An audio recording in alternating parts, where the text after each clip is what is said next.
Matagumpay na naisagawa ang Search and Rescue Refresher Training para sa mga kawani ng Philippine National Police sa Ifugao na naglalayong palakasin ang kahandaan ng lokal na pulisya at pagresponde sa mga emergency at kalamidad, lalo na sa mga sitwasyong nangangailangan ng rescues sa tubig o iba pang delikadong sitwasyon.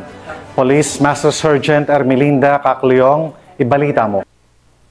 Paghahanda sa banta ng anumang sakuna, naglunsad ang Ifugao Police Provincial Office sa pangunguna ni Provincial Director Police Colonel Jeremias Oyawon ng 2 araw na Search and Rescue Refresher Training na ginanap sa Camp Colonel Joaquin P. Donuan, Poblacion North, Lagawi, Ifugao nito lamang Agosto 19 at 20 taong kasalukuyan. Ang kaganapan ay naging matagumpay sa pakikipagtulungan ng mga kawani ng Provincial Disaster Risk Reduction Management Office at Bureau of Fire Protection na nagsilbing tagapagsanay sa mga training sessions ng mga kalahok mula sa lahat ng municipal police stations at provincial mobile force companies ng Ifugao PPO. We supported the activity of the PPO Ifugao together with the Bureau of Fire Protection of Ifugao as trainers for them to be refreshed and as a first responder during emergencies.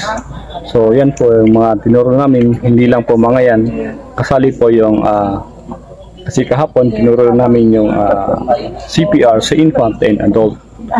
Not only that, pati po yung mga basic na workmanship. Aktibong nagsagawa naman ng practical exercises at drills ang mga kalahok sa mga iba't ibang kasanayan na kanilang natutunan. Yes, ngayon po ay nangyayari po dito ang CSSR, the Collapse Structure Search and Rescue Operation, wherein yung ating mga kawani ng PNP ay nagsasanay sa CSSR. Ngayon, ang ginagawa nila ay paano yung pag-identify ng victim sa loob ng collapse structure. So far, very adaptable and participative naman po sila regarding this training. Pinaliwanag naman ni Police Lieutenant Colonel Dwight Fagyan ang kahalagahan ng pagiging handa at mahusay sa mga pamamaraan sa search and rescue operations upang higit na matugunan ang anumang banta ng hindi inaasahang sakuna. Ang ginagawa natin ngayon is kumuha tayo ng mga pulis natin sa mga police station. And then yung kasama natin yung mga membro ng BFP and PDRIM. Dahil ito isa sa mga gawain ng Ifugao PNP para sa paghahanda kung sa anumang sakuna na mangyari, mga insidente dito sa bayan ng Ifugao.